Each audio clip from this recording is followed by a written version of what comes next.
In this video, we will discuss about mix design.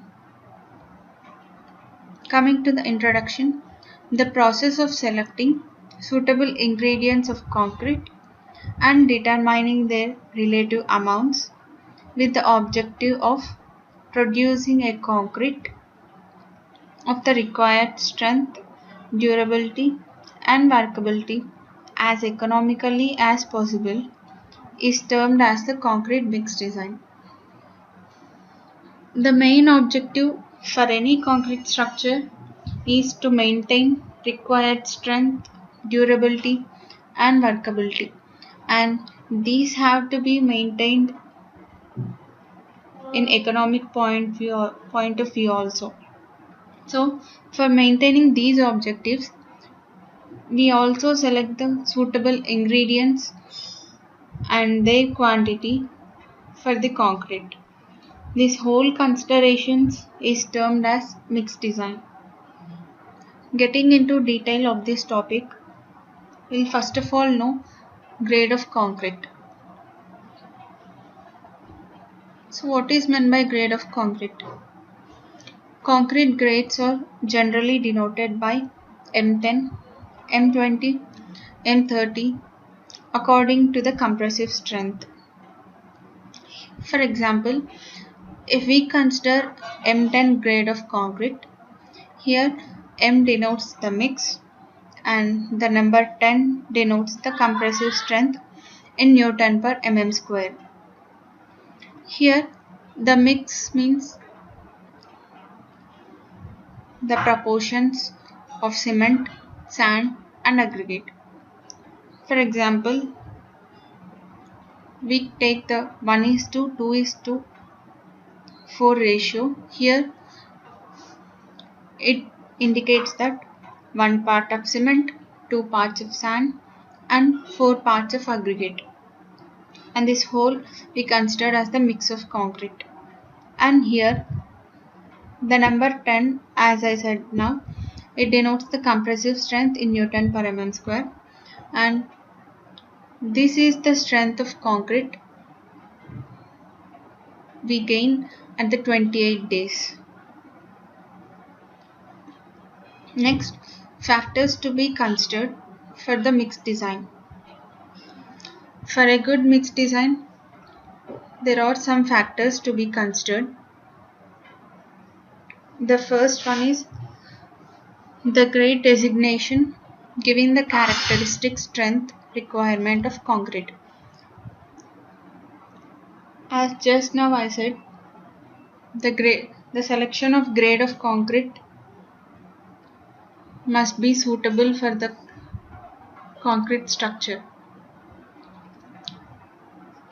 So for a good mix design, the selection of grade is also one of the factors to be considered. The type of concrete influences the rate of development of compressive strength of concrete.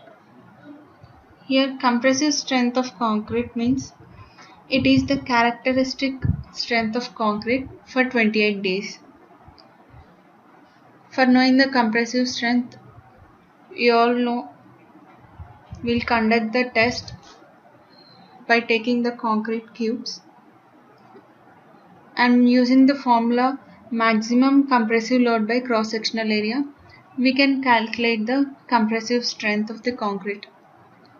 So for gaining the strength of the concrete or for development of compressive strength of particular structure, the cement type, selecting the type of cement is also to be considered. Coming to the next point, maximum nominal size of aggregates to be used in the concrete may be as large as possible within the limits prescribed by IS 456-2000. Means we can take the size of aggregates as large as possible, but they have to be within the limits which is prescribed by the IS code 456-2000. Next, the cement content is to be limited from shrinkage, cracking and creep. Means the cement must not be used in large quantity or it not be used in the lesser quantity. It is to be limited because for avoiding the shrinkage damages like shrinkage, cracking and also the creep.